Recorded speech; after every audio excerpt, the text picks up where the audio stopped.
Today, I want to share how I discovered my fiancé was cheating just weeks before our planned wedding, leading me to break off the engagement. I'm a 35-year-old guy, and we were engaged for 3 years, aiming to marry in June. We'd been together for over 2 years, starting back in college where we knew each other but weren't close friends. After college, while working on Wall Street, we reconnected at a friend's party and eventually started dating. After 2 years together, I decided it was time to make things official and proposed. At that point, my fiancée was temporarily working at a thrift store with her friend, with no plans to work after marriage. I proposed when I felt financially prepared to support my family. Everything seemed great. We were living together and ready for marriage, until I noticed a change in my fiancée. She started making excuses, avoiding closeness, and attributing it to stress as the wedding approached. When I tried to discuss it, she insisted it was wedding stress, which seemed reasonable. My married friends shared that their wives had also acted differently before their weddings, making me feel reassured. Despite wanting to help with wedding preparations, a crucial work project demanded my full focus for a promotion. Feeling guilty about her handling everything alone, she assured me it was fine, with my best friend M providing assistance. My best friend, also 35, was helping my fiancé with wedding preparations. We'd been close friends since school, and he was even my best man. I appreciated that he got along well with my fiancé, as I didn't want any tension between them. At that time, he was going through a tough breakup, and the wedding preparations served as a distraction from his loneliness at the house he shared with his ex-girlfriend. I was thrilled about marrying the woman of my dreams, and despite long work hours, I felt energized because I saw it as an investment in my future family. Signs of trouble started surfacing, though. Despite my late work hours, my fiancé started coming home even later than me. When I questioned her, she made vague excuses about the challenges of bridal shopping, which I believed at the time. Despite my attempts to trust her, a feeling inside me suggested she wasn't telling me everything. One Sunday, I planned to spend the entire day with her, but she said she had a dress fitting. While she was in the shower, her phone, left on the bed, kept buzzing with notifications. I woke up due to the continuous vibrations, checked her phone, but it didn't recognize my face or accept the passcode we had shared. This was surprising since we had exchanged passwords when we started dating. Now, nearing marriage, she changed her passcode. When she saw me with her phone, she panicked briefly but composed herself. I asked why she changed her password. Surprised by my direct question, she took a moment to reply, saying it was to keep wedding dress pictures a surprise. While her excuse seemed reasonable, I wondered why she didn't just tell me instead of changing the passcode. It lingered in my mind all day. The next day at work, my fiancé's best friend called, unable to reach her for a dress-fitting appointment. I assumed she was at home and asked if they had the appointment the previous day. Her response made me feel like I asked a ridiculous question. The store was closed yesterday. Convinced my fiancé lied about her dress fitting, I needed to figure out what she was hiding. Deciding not to confront her directly, I received a surprising call from my best friend, who was helping with the wedding. He rarely called, either at his office or assisting with wedding preparations. After some small talk, he sensed something was wrong and asked. I debated whether to tell him about my fiancé's lie, but decided to share. I explained how she said she was going to the atelier, but her best friend claimed the appointment was today, not yesterday. He reassured me, saying she had a dress fitting for the dress rehearsal yesterday, and today's appointment was for the wedding dress. Though uncertain, I believed him, feeling guilty for doubting my fiancé. My best friend's explanations made sense, knowing he was in constant touch with my fiancé about wedding preparations. I breathed a sigh of relief and returned to work. Everything went smoothly for the following days.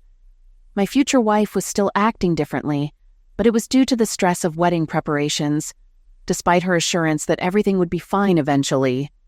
I informed her about a late client meeting, which got rescheduled for the next day. When I returned home that night, she wasn't there, so I called to ask where she was. She lied, claiming she was at home and expressed how much she missed me. Realizing her deceit, I told her I was already home and hung up. She arrived within half an hour, but I decided not to trust her completely. Despite the oddity, she returned with groceries, explaining she attended cooking classes as a surprise for me. I urged her not to lie, emphasizing the importance of honesty in our relationship.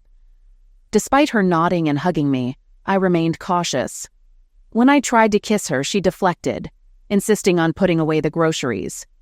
Sensing something wrong with my fiancé, I made it a goal to uncover the truth behind her lies, changed passcode, and unusual behavior. That night, I pondered the possible reasons for her dishonesty, suspecting infidelity. Despite feeling guilty, I believed it necessary to address the issue before our marriage. Considering confiding in my best friend, I refrained due to his ongoing breakup, opting to investigate alone. I monitored my fiancé's activities, checking the CCTV camera outside our home. The CCTV revealed nothing suspicious, only her routine activities while I was at work. Left with no better options, I contemplated using her phone, but she had changed the passcode.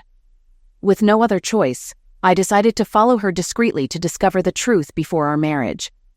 The next day, pretending to leave for work, I parked ahead, observed her leaving, and discreetly followed her, maintaining a considerable distance.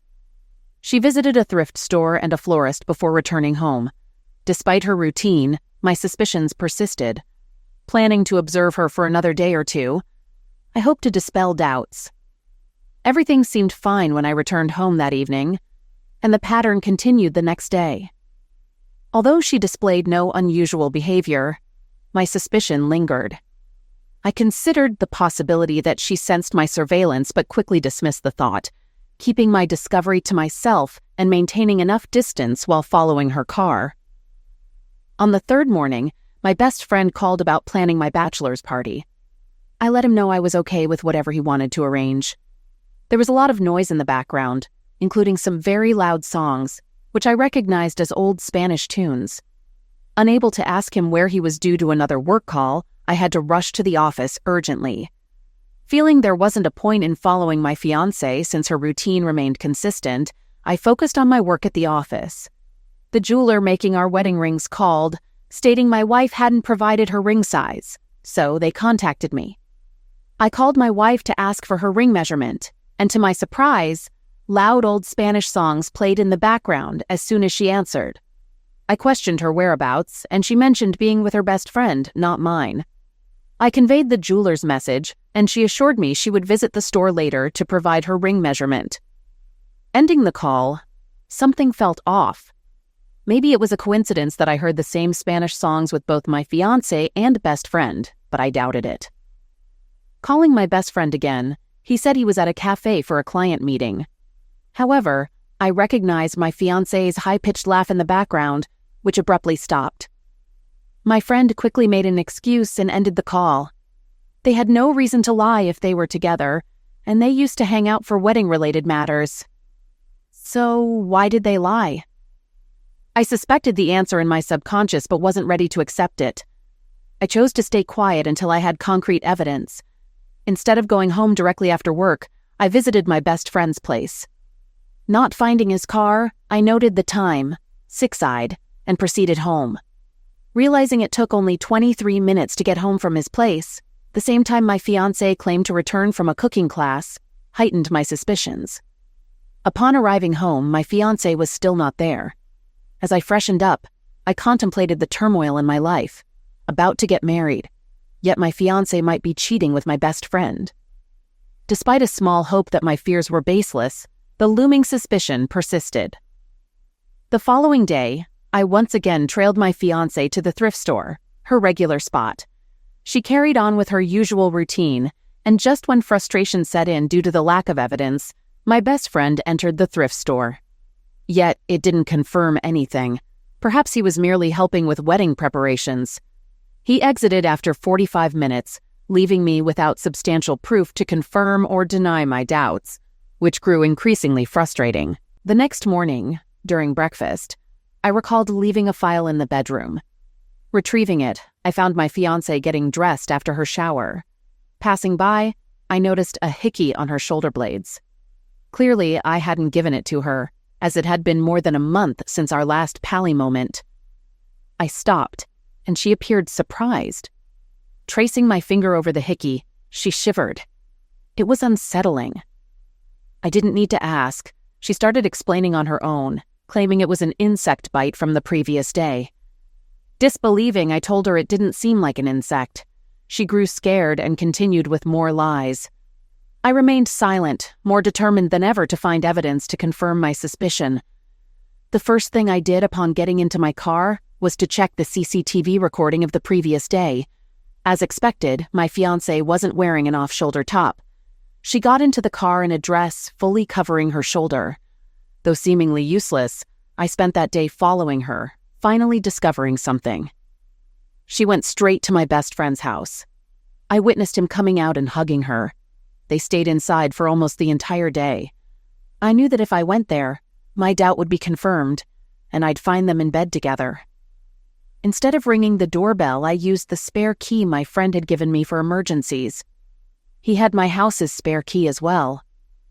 I silently opened the door and went inside. Finding my fiancé's purse on the living room couch, I followed the noise to the bedroom. Taking light steps to avoid making any sound, I finally reached the bedroom. I could hear their voices clearly. My fiancé was telling him how I almost caught her that day due to the hickey. They had to be more careful. After some hums, all I could hear were pally sounds. I opened the door very slowly and saw my fiancé in bed with my best friend. I took a photo with my phone and then shut the door.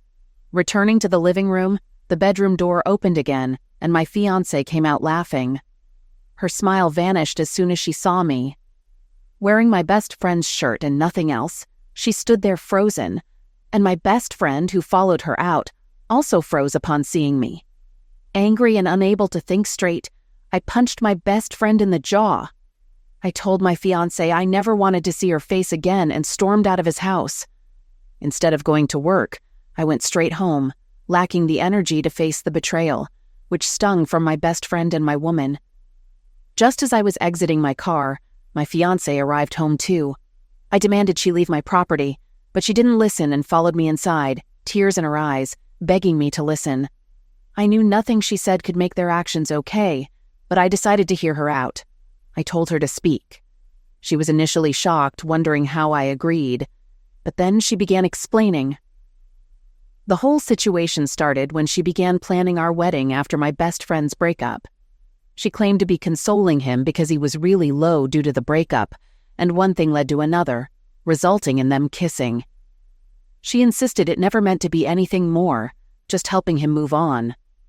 I was just helping him and moving on, she said while crying. The audacity of this woman. You were helping him move on by sleeping with him, I snapped in a harsh tone. She tensed at my voice but continued apologizing, expressing a willingness to do anything for my forgiveness. She pleaded, emphasizing that we had our whole life in front of us, and I cannot let it go because of one mistake she had made. The more she spoke, the angrier I got. She was telling me to let go of her cheating like it was nothing. Despite emphasizing the importance of loyalty, she did that. I thanked my luck that I found this out before the wedding. Something came to my mind then. I could easily end our relationship right now and tell everyone that the wedding is off. The wedding was in 5 days, or I could make her and my best friend actually suffer for the betrayal. I decided to go with the second one. I let my fiancé beg some more. She kept telling me how everything can be perfect from now on. She told me this is our chance to turn a new leaf and start our dream life together. I let her convince me that I should not cancel anything and to let loose in the bachelor party. She told me that it was a one-in-a-lifetime thing. All our guests were coming before so they could attend the bachelor party as well. I thought it was perfect and then agreed to not cancel anything. She couldn't believe that this was happening. She must have thought that there was no chance that I could forgive her for cheating. And she was right about that. She was just going to find out later what I did with cheaters. The day of the bachelor party came, and I met my best friend again.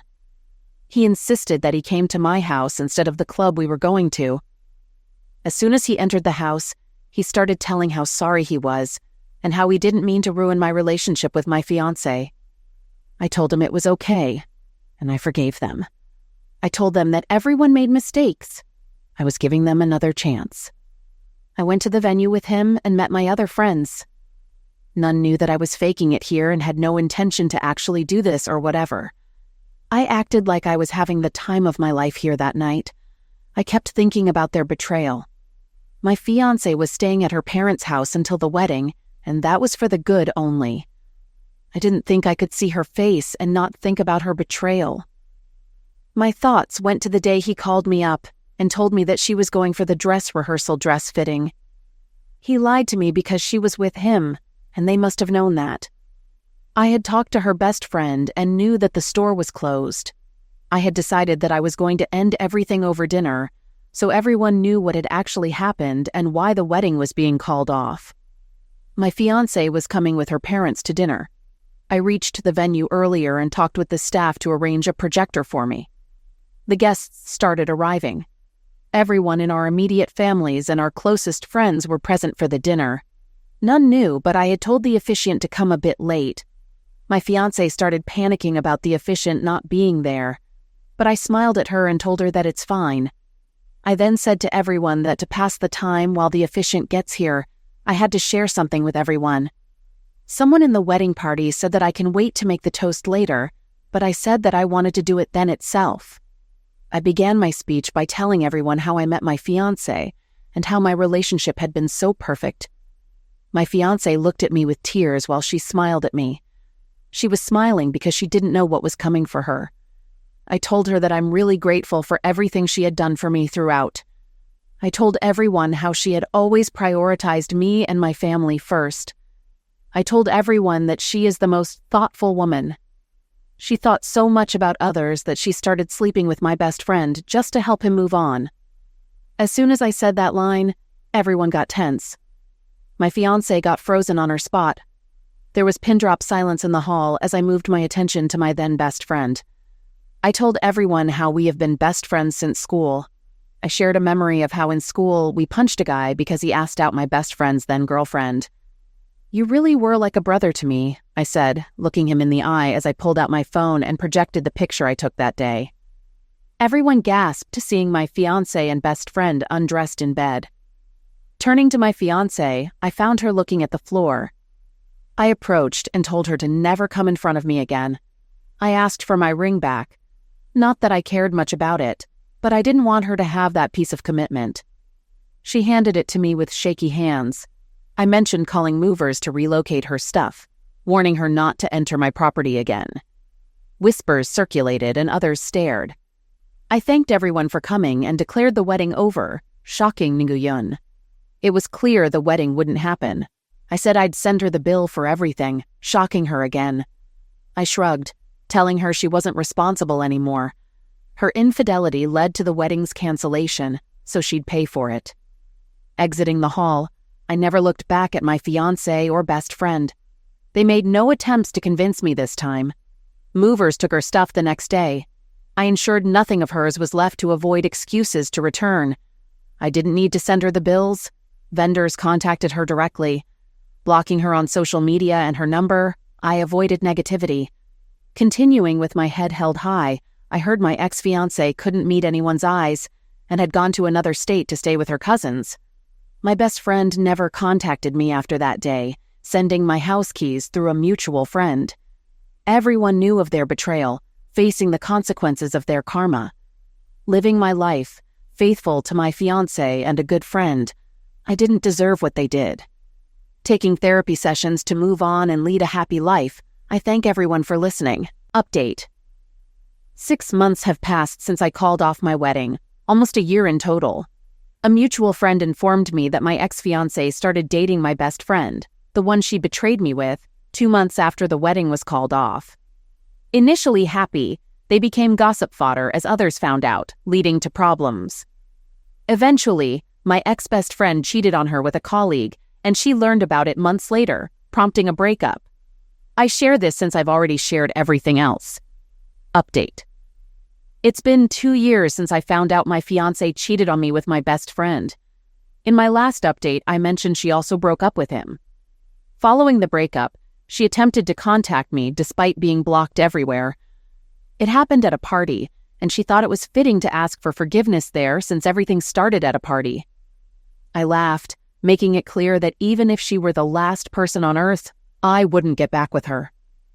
Embarrassed, she quickly ran away and never tried to approach me again. My ex-best friend also attempted to talk to me post-breakup. He explained he didn't come earlier to give me space and emphasized that our friendship was crucial, meaning more than any girl. I questioned why he dated my ex-fiancé after I called off the wedding, knowing I wouldn't like that. He was shocked, thinking I didn't know about them. I laughed, stating I knew everything but didn't care. I told him I don't want friends like him anymore. Therapy has helped me realize I can't carry the burden of others' mistakes forever. I've started to let things go, and the betrayal doesn't hurt as much now. I'm content with my life, having earned a promotion through hard work. Good friends and supportive family have been crucial. Trying to stay at my home was difficult due to too many memories with my ex-fiancé. I decided to sell it and move to another property. My friends and family helped me settle in, and shifting feels like the start of a new phase in life. I'm also dating a beautiful woman from my work who knows everything that happened to me. She's extremely understanding and we're taking things slow. Time may reveal if she's the one for me. Trusting people completely is hard, but I'm trying. Despite the initial heartbreak, time heals everything. Back then, I thought I wouldn't date anyone again, but here I am. I take everything that happened as a lesson not to trust anyone too much. People can deceive us. This experience also taught me the importance of being sure about life partners. My fiancé wanted to marry me for a comfortable life, whereas I believed in mutual love. I turned out to be wrong. She knew I'd take full responsibility for her if we married. That was the main reason she wanted the wedding so badly and even approached me after her breakup. My wife wants my approval to be with a coworker, offering me the same freedom with another woman. We've been happily married for just over a year, with a few minor arguments. We never discussed an open marriage before. Recently, she asked if I'd be with someone else if given the chance, but I declined because I'm satisfied with her. Her reaction surprised me. She seemed annoyed and admitted she would be with someone else. After some coaxing, she revealed it was a colleague she finds attractive. I asked if they had a sensual relationship, but she denied it. The conversation ended, and feeling suspicious, I checked her phone. I found explicit photos she had sent to the coworker, and they had been closeness-ing. Now that it's out in the open, she wants my permission for them to meet under specific conditions, keeping it purely sensual. I was shocked, as she had never been flirty with others before. She confessed she finds him attractive and thinks it's a one-time opportunity. She emphasized it's just about physical attraction, not emotions. She mentioned his physical attributes, but insisted it wouldn't go beyond closeness, and she would regret not trying it. Despite telling her I only want her, she insists I use the free pass she offered. She even suggested finding someone else for me through her friends. Unsure of what to say, I told her I'd think about it. We love each other deeply, making this decision challenging. Update. I had an important discussion with my wife last night about our situation and our marriage's future. I started by informing her that I won't be using the free pass. She was upset, believing it was immature and petty. She thought I was trying to prove I'm better than her and don't need other women. I explained my decision comes from genuine love for her, both emotionally and physically. She argued it's unfair, given my past experiences with more women before our marriage. She insisted it's only fair she gets the same opportunity. I questioned her about the coworker, wanting to understand how she knew so much about him. After over 30 minutes of questioning, she admitted to some physical contact but nothing more. They planned to meet pending our discussion, and she expressed feeling awful about it since I didn't take the free pass. I insisted on meeting him beforehand, and she agreed to bring him over. Trying to ease my upset, she suggested I might enjoy it, referencing past role-play we had done. She even offered to video it for me, but I told her I'd only know my feelings afterward. I explained that if I'm only upset and not turned on, I won't approve of them meeting again. She understood, and we had great closeness last night. She's been extra caring and even prepared breakfast, and gave me a massage this morning. It's clear she truly cares for me and wants me to be happy. In essence, we now have an arrangement that if I don't like how it goes the first time they meet up, they'll end it. If she can't break it off, I'll seek counseling and prepare for the worst. Update. My wife met her coworker last weekend, and without going into all the details, they were closeness. Afterward, I discussed boundaries with her, but she quickly got upset, claiming I had no right to dictate what two consenting adults do in the bedroom, even after I became more accepting of her being with him. This left a bad taste. Later, I asked if I could join them next time, and she seemed okay, but needed her coworker's approval. He wasn't comfortable, so I couldn't be there. Is it common not to set boundaries in open or baby relationships? Update. Last weekend was a breaking point for me. She left on Saturday morning without showing any care for me, making me take pictures for the guy before leaving. She didn't even kiss me goodbye. She promised to be back that night, but she didn't show up. The next morning, she told me she stayed the night with him without asking or informing me. That's not the worst part. That night, she invited one of his friends, and things happened without consulting me. When she returned home, she shared all this without considering my feelings. When I got visibly upset, she dismissed it as unmanly and laughed. I couldn't tolerate it anymore. It was clear she no longer cared for me. No spouse would say anything like this to their partner if they actually cared for them. I was just shocked. At no point in our marriage until the other week did I notice any signs that she would be this way. She had always been the most loving, caring girl that I had ever met. It's like a flip switched when she met that guy and changed into a different person. I didn't know one person could change someone that much and that quickly. I'm 99% sure that she's going to end up dating this guy. She has spent the past few weekends together with him and even talks about him around me. The other night I told her that if she doesn't at least put in boundaries that I will leave. She said okay and laughed a lot. Without saying another word, I packed up some bags and booked a room at the nearest hotel. I've told my brother about this situation, and he has offered for me to come stay with him for a little while. I ended up going to his place for the night. She sent me some texts that night and the next day. She was acting upset and confused as to why I left, and she was saying that she missed me the next day. I knew we needed to go back to my house so that there wouldn't be as much of a chance that I would lose it. My brother went with me to help. When we got there, my wife was trying to talk to me. I had nothing to say to her at the moment, so I just ignored her and tried to get past her. She was grabbing me and trying to hold me. My brother helped get her off of me and told her that he would call the cops if she didn't stop messing with me. She ended up leaving. I haven't heard from her since. This situation has destroyed me. I tried to let her do this to make her happy. I didn't want it in the first place, but I tried to make myself like it to please her.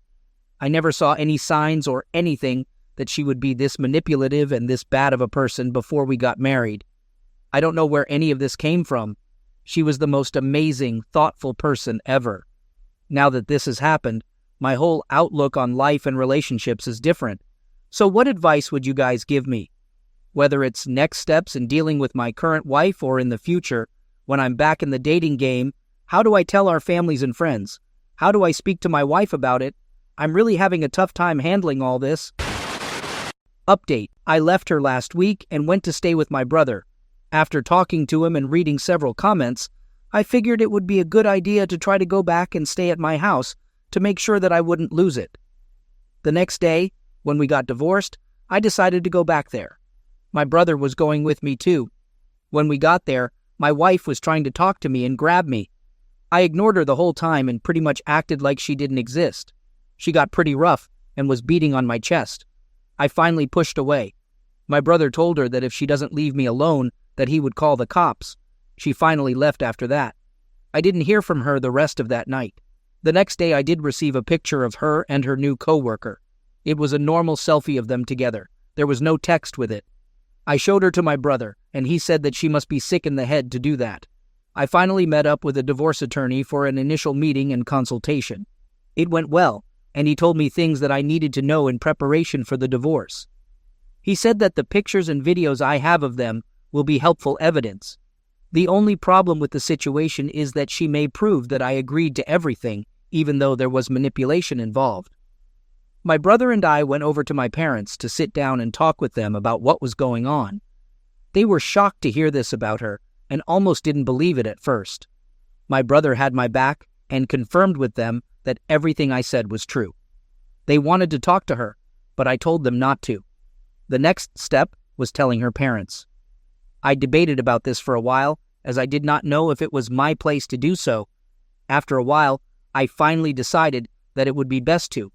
I know that if I didn't tell them first, she would probably tell them awful lies about me. I set up a time to meet them at their place. I went over alone.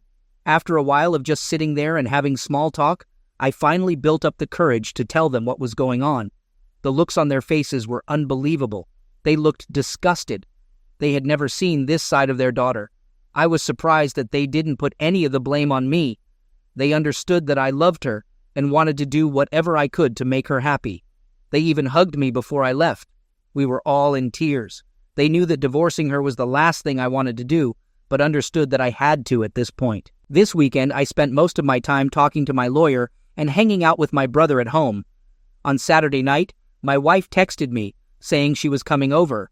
I replied, telling her she wasn't welcome right now. Despite my message, she showed up about 20 minutes later. At that point, I felt like I had no choice but to talk to her. She began by saying that she had been talking to her parents, and they were very angry with her, mentioning the possibility of us getting a divorce. I hoped they wouldn't tell her that, as I hadn't even broken the news to her yet. I hadn't planned on telling her in person. I had planned for it all to go through the lawyer. She criticized me, calling my actions childish, and suggesting I wasn't a real man for talking to her parents before her. I explained that due to her manipulative behavior, I didn't feel comfortable talking to her directly. I reached out to her parents first to prevent her from lying to them and accusing me of everything. She kept asking if it was true that I was really filing for a divorce, and I confirmed that I was. She started sobbing uncontrollably and didn't really say anything for a good 15 minutes. She finally stopped and asked me why I was doing this and why I didn't give her a heads up. I explained that throughout all of this, she has been super manipulative, treating me like I don't exist. I've been humiliated by her and the co-worker. She promised she would stop if I took her back. I told her I couldn't. She finally left after that. The next morning, I woke up to a lot of texts and missed calls from her, mostly long messages and voicemails of her apologizing and explaining how much she loves me. It really hurt to listen to them because I was reminded of our past and how much I loved her. I was crying like crazy at this point, and it took everything in me not to respond back to her. I just kept reminding myself of what she has done to me in the last few weeks since she left. That night, I received many texts from her friends telling me that I need to take her back. They were cussing me out and telling me how wrong it was of me to go to her parents. They said that now they are the only people she has. This has all been so crazy. I can't believe how emotional the past few days have been. I can't believe that even her parents are on my side. I do feel bad for telling them first and making them turn on her, but I'm glad they're on my side. Her friends continue to attack me and send threats. I haven't heard from my wife since she sent the long texts and messages. I'm guessing that she is either staying with the co-worker or her friends, as her parents are against her at the moment. I'm surprised I was able to stand up this strongly against her. I hope to continue to be able to do so. I think that this weekend was big for me. It showed me that I do have the strength to stand up to her and leave her.